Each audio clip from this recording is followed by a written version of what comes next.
जय हिंद दोस्तों, एक बार फिर से आपका स्वागत है हिंदी साहित्य के हिंदी कहानी में। आज की कहानी का शीर्षक है चीफ की दावत, जिसके लेखक हैं भीष्म साहनी। वाचन स्वर अवनीश का है और लेखक भीष्म साहनी। शीर्षक चीफ की दावत। आइए वाचन करते हैं आज की कहानी का। आज मिस्टर सामनाथ के घर चीफ की दावत थी। सामनाथ और उसकी धर्म पत्नी को पसीना पोंछने की फुर्सत न थी। पत्नी ड्रेसिंग गाउन पहने, उलझे हुए बालों का जूड़ा बनाए, मुंह पर फैली हुई सुर्खी और पाउडर को मले, और मिस्टर सामनाथ सिगरेट पर सिगरेट फूंकते हुए चीज़ों को फेहरिस्त हाथों में थामे एक कमरे से दूसरे कमरे में आ जा रहे थे। आखिर 5 बजते बजते तैयारी मुकम्मल होने लगी। कुर्सियाँ, मेज, तिपाइयाँ, नैपकिन, फूल सब बरामदे में पहुँच गए। ड्रिंक का इंतजाम बैठक में ख़त्म कर दिया गया। अब घर का फालतू सामान अलमारियों के पीछे और पलंगों के नीचे छिपाया जाने लगा। आमतौर पे होता है कि कोई मेहमान आने वाला होता है तो हम लोग ऐसा करते हैं, साफ सफाई इधर उधर ताम झाम। तभी सामनाथ के सामने सहसा एक अड़चन खड़ी हो गई। माँ का क्या होगा? माँ, इस बात की ओर न उनका और न उनकी कुशल गृहिणी का ध्यान गया था। मिस्टर सामनाथ श्रीमती की ओर घूमकर अंग्रेजी में बोले, माँ का क्या होगा? What is my mother? Shrimati काम करते करते ठहर गई और थोड़ी देर तक सोचने के बाद बोली, इन्हें पिछवाड़े इनकी सहेली के घर भेज दो, रात भर बेशक वहीं रहे, कल आ जाए। सामनाथ सिगरेट मुंह में रखे सिकड़ी हुई आंखों से श्रीमती के चेहरे की ओर देखते हुए पल भर सोचते रहे, फिर सिर हिलाकर बोले, नहीं, मैं नहीं चाहता कि उस बुढ़िया का आना जाना यहाँ फिर से शुरू हो जाए। मतलब उनकी माँ आ जाएगी तो फिर वो भी तो आ जाएगी हलचल लेने, जो पड़ोसी है। पहले ही बड़ी मुश्किल से बंद किया था। माँ से कहे कि जल्दी खाना खा के शाम को ही अपने कोठरी में चली जाए। मेहमान कहीं 8 बजे आएंगे, इससे पहले ही अपने काम से निपट ले। सुझाव ठीक था, दोनों को पसंद आया, मगर फिर सहसा श्रीमती बोल उठी। जो वह सो गई और नींद में खर्राटे लेने लगी तो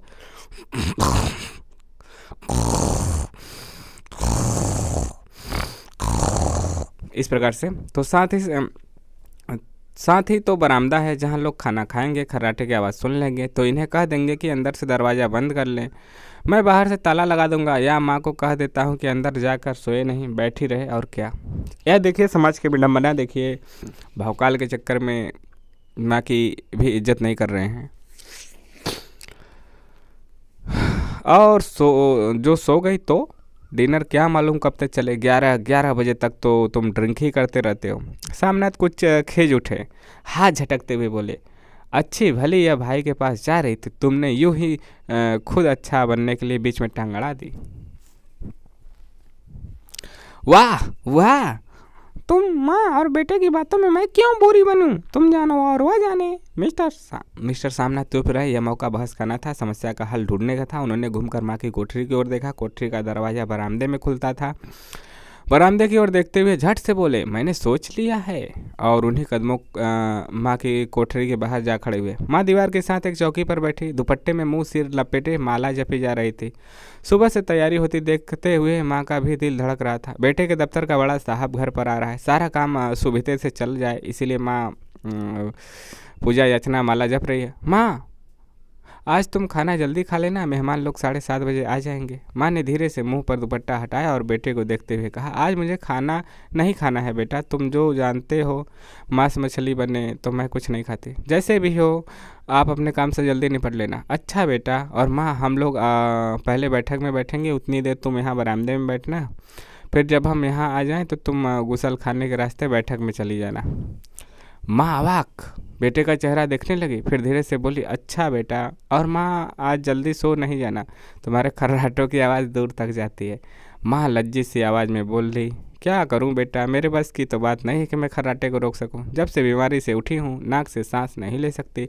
मिस्टर सामनाथ ने इंतजाम तो कर दिया, फिर भी उनकी उधेड़ बुन खत्म नहीं हुई। जो चीफ अचानक इधर आ निकला तो 8-10 मेहमान होंगे, देसी अफसर, उनकी स्त्रियाँ होंगी, मतलब उनका मेहरारू, उनकी वाइफ। कोई भी गुसल खाने की तरफ जा सकता है। क्षोभ और क्रोध में वह झुंझलाने लगे। एक कुर्सी को उठाकर बरामदे में कोठरी के बाहर रखते हुए बोले, आओ माँ, इस पर जरा बैठे तो। माँ माला संभालती, पल्ला ठीक करते उठे और धीरे से कुर्सी पर आ बैठ गए। यूँ नहीं माँ, टांगे ऊपर चढ़ाकर नहीं बैठते, खाट नहीं है। माँ ने टांगे नीचे कर ली, और खुदा के वास्ते नंगे पाँव नहीं घूमना, न ही वह खड़ाऊ पहनकर सामने आना। किसी दिन तुम्हारी यह खड़ाऊ उठाकर मैं बाहर फेंक दूंगा। माँ चुप रही। कपड़े कौन से पहनोगी माँ? जो है वहीं पहनूंगी बेटा, जो कहो पहन लूँ। मिस्टर सामनाथ सिगरेट मुंह में रखे, फिर अधखुली आंखों से माँ की ओर देखने लगे और माँ के कपड़ों की बारे में सोचने लगे। सामनाथ हर बात में तरजीब चाहते थे। घर का सब संचालन उनके अपने हाथ में था। खुटियाँ कमरों में कहाँ लगाई जाएं, बिस्तर कहाँ पर बिछे, किस रंग के पर्दे लगाए जाएं, श्रीमती कौन सी साड़ी पहने, मेज किस साइज की हो। सामनाथ को चिंता थी कि अगर चीफ का साक्षात माँ से हो गया तो कहीं लज्जित ना होना पड़े। माँ को सिर से पाँव तक देखते हुए बोले, तुम सफ़ेद कमीज और सफ़ेद सलवार पहन लो। माँ, पहन के आओ तो ज़रा देखूं। माँ धीरे से उठी और अपनी कोठरी में कपड़े पहनने चली गई। यह माँ का झमेला ही रहेगा। उन्होंने फिर अंग्रेजी में अपनी स्त्री से कहा, अपने मेहरारू से कोई ढंग की बात हो तो भी कोई कहे, अगर कहीं कोई उल्टी सीधी बात हो गई, चीफ को बुरा लगा तो सारा मज़ा ज़्यादा रहेगा। ये सब कर रहा है अपने प्रमोशन के लिए कि अच्छा देंगे तो प्रमोशन मिल सकता है। माँ सफ़ेद कमीज और सफ़ेद सलवार पहनकर बाहर निकली। छोटा सा कद, सफ़ेद कपड़ों में लिपटा, छोटा सा सूखा हुआ शरीर, धुंधली आंखें, केवल सिर के आधे झड़े हुए बाल पल्ले की ओट में छिप पाए थे। पहले से कुछ ही कम कुरूप नज़र आ रही थी, मतलब ज़्यादा अच्छा नहीं लग रहा था। चलो ठीक है, कोई चूड़ियाँ उड़ियाँ हो तो वह भी पहन लो, कोई हर्ज नहीं। चूड़ियाँ कहाँ से लाऊं बेटा, तुम तो जानते हो सब जेवर तुम्हारी पढ़ाई में बिक गए। यह वाक्य सामनाथ को तीर की तरह लगा। तिनक कर बोले, यह कौन सा राग छेड़ दिया माँ, सीधा कह दो नहीं है जेवर, बस इसमें पढ़ाई वढ़ाई का क्या ताल्लुक आ गया। जो जेवर बिका तो कुछ बन कर ही आया हूँ। निरा लंडूरा तो नहीं लौटाया, जितना दिया था उससे दुगना लेना। मेरी जेब जल जाए बेटा, तुमसे जेवर लूँगी, मेरे मुंह से यूं ही निकल गया। जो होते तो लाख बार पहनती। 5:30 बज चुके थे। अभी मिस्टर सामनाथ को खुद भी नहा धोकर तैयार होना था। श्रीमती कब की अपने कमरे में जा चुकी थी। सामनाथ जाते हुए एक बार फिर माँ को हिदायत करते गए, माँ रोज़ की तरह गुमसुम बनकर नहीं बैठना रहना। अगर साहब इधर आ निकले और कोई बात पूछे तो ठीक तरह से बात का जवाब देना। मैं न पढ़ी न लिखी बेटा, मैं क्या बात करूँगी। तुम कह देना माँ अनपढ़ है, कुछ जानती समझती नहीं, वह नहीं पूछेगा। 7 बजते बजते माँ का दिल धक धक करने लगा। अगर चीफ सामने आ गया और उसने कुछ पूछा तो वह क्या जवाब देगी। अंग्रेज को तो दूर से ही देखकर घबरा उठती थी। यह तो अमेरिकी है, न मालूम क्या पूछे, मैं क्या कहूँगी। माँ का जी चाहा कि चुपचाप पिछवाड़े विधवा सहेली के घर चली जाए, मगर बेटे के हुक्म को कैसे टाल सकती थी। चुपचाप कुर्सी से टांगें लटकाए वहीं बैठी रही। एक कामयाब पार्टी वह है जिसमें ड्रिंक कामयाबी से चल जाए। सामनाथ की पार्टी सफलता के शिखर चूमने लगी। वार्तालाप उसी रौं में बह रहा था जिस रौं में गिलास भरे जा रहे थे। कहीं कोई रुकावट न थी, कोई अड़चन न थी। साहब को व्हिस्की पसंद आई थी, मेम साहब को पर्दे पसंद आए थे, सोफा कवर का डिजाइन पसंद आया था, कमरे की सजावट पसंद आई थी। इससे बढ़कर क्या चाहिए। साहब तो ड्रिंक से दूसरे दौर में ही चुटकुले और कहानियाँ कहने लग गए। दफ्तर में जितना रोब रखते थे यहाँ पर उतने ही दोस्त परवर हो रहे थे। और उनकी स्त्री काला गाउन पहने, गले में सफ़ेद मोतियों का हार पहने, सेंट और पाउडर की महक से ओत प्रोत कमरे में बैठी सभी देसी स्त्रियाँ आराधना का केंद्र बनी हुई थी मतलब जो और सब देसी स्त्रियाँ थी सब तारीफ कर रही थी। अरे वाह क्या पहनी है, नौलखा हार, ही सब सेंट पाउडर का महका था। बात बात पर हंसती, बात बात पर सिर हिलाती और सामनाथ की स्त्री से तो ऐसे बातें कर रही थी जैसे उनकी पुरानी सहेली हो। कौन? उनके साहब की पत्नी। और इसी रो में पीते पिलाते 10:30 बज गए। वक्त गुजरते पता न चला। आखिर सब लोग अपने अपने गिलासों में से आखिरी घूंट पीकर खाना खाने के लिए उठे और बैठक से बाहर निकले। आगे आगे सामनाथ रास्ता दिखाते हुए, पीछे चीफ के दूसरे मेहमान। बरामदे में पहुंचते ही सामनाथ सहसा ठिठक गए। जो दृश्य उन्होंने देखा तो उससे उनकी टांगें लड़खड़ा गई और क्षण भर में सारा नशा हिरन होने लगा, मतलब अवाक रह गए। बरामदे में ऐन कोठरी के बाहर माँ अपनी कुर्सी पर ज्यों की त्यों बैठी थी, मगर दोनों पांव कुर्सी के सीट पर रखे हुए और सिर दाएं से बाएं और बाएं से दाएं झूल रहा था। मतलब माँ को नींद आ रही थी या आ गई थी और मुंह में से लगातार गहरे खर्राटों की आवाज़ आ रही थी।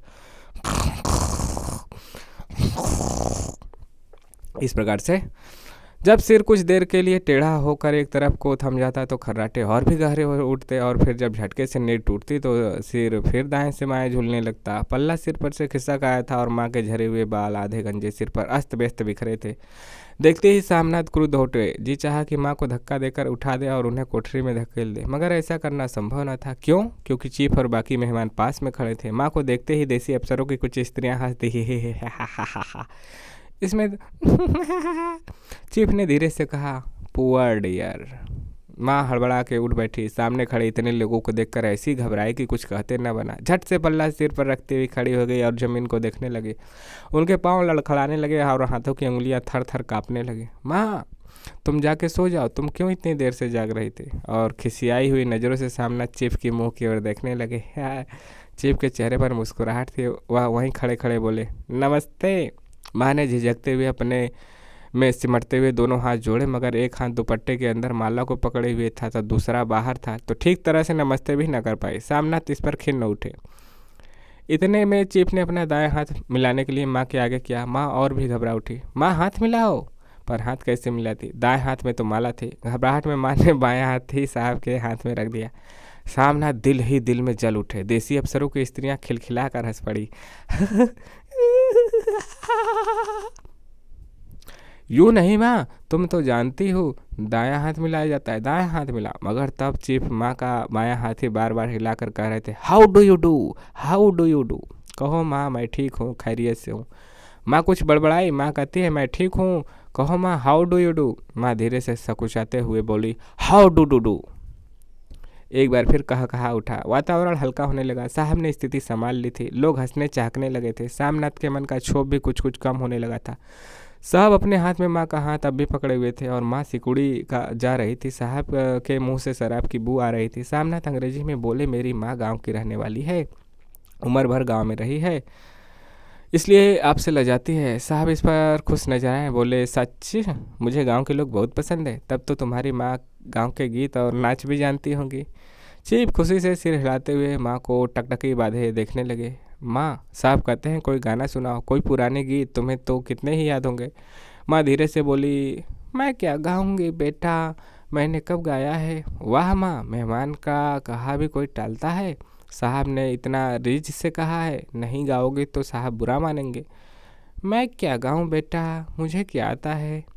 वाह, कोई बढ़िया टप्पे सुना दो, दो पत्तर अनारा दे, ऐसा वाला। देसी अफसर और उनकी स्त्रियों ने इस सुझाव पर तालियां पीटी।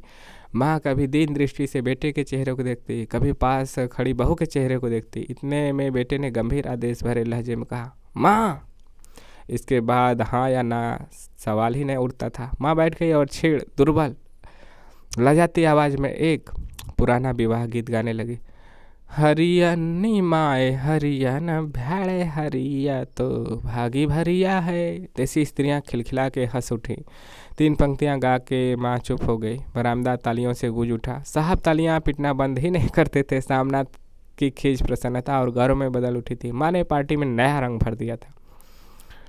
तालियां थमने पर साहब बोले, पंजाब के गांव की दस्तकारी क्या है। सामनाथ खुशी में झूम रहे थे। बोले, ओ बहुत कुछ साहब, मैं आपको एक सेट उन चीज़ों का भेंट करूंगा, आप उन्हें देखकर खुश होंगे। मगर साहब ने सिर हिलाकर अंग्रेजी में पूछा, नहीं, मैं दुकानों की चीज़ नहीं मांगता। पंजाबियों के घरों में क्या बनता है, औरतें खुद क्या बनाती हैं। सामनाथ कुछ सकुचाते हुए बोले, लड़कियां गुड़ियाँ बनाती है और फुलकारियाँ बनाती है। फुलकारी क्या है? सामनाथ फुलकारी का मतलब समझने की असफल चेष्टा करने के बाद माँ को बोले, क्यों माँ, कोई पुरानी फुलकारी घर में है। माँ चुपचाप अंदर गई और अपनी पुरानी फुलकारी उठा लाई। साहब बड़ी रुचि से फुलकारी देखने लगे। पुरानी फुलकारी थी, जगह जगह से उसके तागे टूट रहे थे और कपड़ा फटने लगा था। साहब की रुचि को देखकर सामनाथ बोले, यह फटी हुई है साहब, मैं आपको नई बनवा दूंगा। माँ बना देगी? क्यों माँ, साहब को फुलकारी बहुत पसंद है, इन्हें ऐसे ही एक फुलकारी बना दोगी ना। माँ चुप रही, फिर डरते डरते धीरे से बोली, अब मेरी नज़र कहाँ है बेटा, बूढ़ी आंखें क्या देखेंगी। मगर माँ का वाक्य बीच में ही तोड़ते हुए सामनाथ साहब को बोले, वह जरूर बना देगी, आप उसे देखकर खुश होंगे। साहब ने सिर हिलाया, धन्यवाद किया और हल्के हल्के झूमते हुए खाने की मेज की ओर बढ़ गए। बाकी मेहमान भी उनके पीछे पीछे हो लिए। जब मेहमान बैठ गए और माँ पर सबकी निगाहें आंखें हट गई तो माँ धीरे से कुर्सी पर से उठी और सबसे नज़रें बचाते हुए अपने कोठरी में चली गई। मगर कोठरी में बैठने की देर थी कि आंखों में छल छल आंसू बहने लगे। वह दुपट्टे से बार बार उन्हें पोंछती, पर वह बार बार उमड़ आते, जैसे बरसों का बात तोड़कर उमड़ आए हों। माँ ने बहुतेरा दिल को समझाया, हाथ जोड़े, भगवान का नाम लिया, बेटे के चिराई होने की प्रार्थना की, बार बार आंखें बंद की, मगर आंसू बरसात के पानी की तरह जैसे थमने में ही न आते थे। यानी माँ रोने लगी और आंसू थम नहीं रहे थे। आधी रात का वक्त होगा, मेहमान खाना खाकर एक एक करके जा चुके थे। माँ दीवार से सटकर बैठी आंखें फाड़े दीवार को देखे जा रही थी। घर के वातावरण में तनाव ढीला पड़ चुका था। मोहल्ले की निस्तब्धता सामनाथ के घर भी छा चुकी थी। केवल रसोई में प्लेटों के खनकने की आवाज़ आ रही थी। तभी सहसा माँ की कोठरी का दरवाज़ा जोर से खटकने लगा। माँ, दरवाज़ा खोलो। माँ का दिल बैठ गया, हड़बड़ा कर उठ बैठी। क्या मुझसे फिर कोई भूल हो गई? माँ कितनी देर से अपने आप को कोस रही थी कि उन्हें क्यों नींद आ गई, क्यों वह ऊँघने लगी। क्या बेटे ने अभी तक क्षमा नहीं किया? यही सवाल उसके मन में उठ रहे थे माँ के। माँ उठी और कांपते हाथों से दरवाज़ा खोल दिया। दरवाजा खुलते ही सामने झूमते हुए आगे बढ़ आए और माँ को आलिंगन में भर लिया। ओ अम्मी, तुमने तो आज रंग ला दिया। साहब तुमसे इतना खुश हुआ कि क्या कहूँ। ओ अम्मी, अम्मी। माँ की छोटी सी काया सिमट कर बेटे के आलिंगन में छिप गई। माँ की आंखों में फिर आंसू आ गए। उन्हें पोंछती हुई धीरे से बोली, बेटा तुम मुझे हरिद्वार भेज दो, मैं कब से कह रही हूँ। सामनाथ का झूमना सहसा बंद हो गया और उनकी पेशानी पर फिर तनाव के बल पड़ने लगे। उनकी बाहें माँ के शरीर पर से हट आई। क्या कहा माँ? यह कौन सा राग तुमने छेड़ दिया? सामनाथ का क्रोध बढ़ने लगा था। बोलते गए, तुम मुझे बदनाम करना चाहती हो ताकि दुनिया कहे कि बेटा माँ को अपने पास नहीं रख सकता। नहीं बेटा, तुम अपनी बहू के साथ जैसा मन चाहे रहो। मैंने अपना खा पहन लिया, अब यहाँ क्या करूँगी? जो थोड़े दिन जिंदगानी के बाकी हैं, भगवान का नाम लूँगी। तुम मुझे हरिद्वार भेज दो। तुम चली जाओगी तो फुलकारी कौन बनाएगा? साहब से तो तुम्हारा सामने ही फुलकारी देने का इकरार किया है। मेरी आंखें अब नहीं है बेटा जो फुलकारी बना सकूँ। तुम कहीं और से बनवा लो, बनी बनाई ले लो। माँ, तुम मुझे धोखा दे के यूँ चली जाओगी, मेरा बनता काम बिगाड़ोगी। जानती नहीं, साहब खुश होगा तो मुझे तरक्की मिलेगी। माँ चुप हो गई, फिर बेटे के मुंह की ओर ताकती हुई बोली, क्या तेरी तरक्की होगी? क्या साहब तेरी तरक्की कर देगा? क्या उसने कुछ कहा है? कहा नहीं, मगर देखता नहीं कितना खुश गया है। कहता था जब तेरी माँ फुलकारी बनाना शुरू करेगी तो मैं देखने आऊँगा कि कैसे बनाती है। जो साहब खुश हो गया तो मुझे इससे बड़ी नौकरी भी मिल सकती है। मैं बड़ा अफसर बन सकता हूँ। माँ के चेहरे का रंग बदलने लगा। धीरे धीरे उनका झुर्रियाँ भरा मुँह खिलने लगा। आंखों में हल्की हल्की चमक आने लगी। तो तेरी तरक्की होगी बेटा? तरक्की यूँ ही हो जाएगी। साहब को खुश रखूँगा तो कुछ करेगा, वरना उसकी खिदमत करने वाले और थोड़े हैं। मतलब कि बहुत से हैं उसकी खिदमत करने वाले। तो मैं बना दूंगी बेटा, जैसे बन पड़ेगा बना दूंगी। और आखिरी लाइन हम माँ की तरफ पढ़ रहे हैं, जिस माँ को छुपाना चाहता था किसी कूड़ेदान की तरह कि यह एक प्रकार से कूड़ा है इंसान के नाते। उसको पहले कहा कि आप यह पहनिए, वह पहनिए, आप ऐसे रहिए, ऐसे रहिए, लेकिन आखिरकार माँ ने ही महफिल में रंग जमा दिया। साहब को अच्छा लगा। जिसको कूड़ा समझ के छिपाया जा रहा था वह उसकी जिंदगानी में कितनी बड़ी खुशियाँ लाई थी।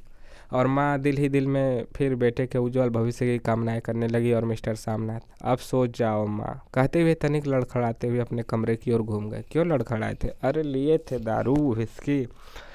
तो इस प्रकार से यह कहानी समाप्त हुई, जिसका शीर्षक था चीफ की दावत। चीफ की दावत यह कहानी समाप्त हुई। आपको यह कहानी का वाचन कैसा लगा ज़रूर कमेंट करके बताइएगा। अपने शिकायत और सुझाव भेजिएगा। अच्छा लग रहा हो तो लाइक शेयर सब्सक्राइब कीजिएगा। मिलेंगे किसी नेक्स्ट कहानी के साथ अगले वीडियो में। तब तक के लिए जय हिंद, जय भारत। आपका दिन शुभ हो, अच्छा हो, बेहतरीन हो।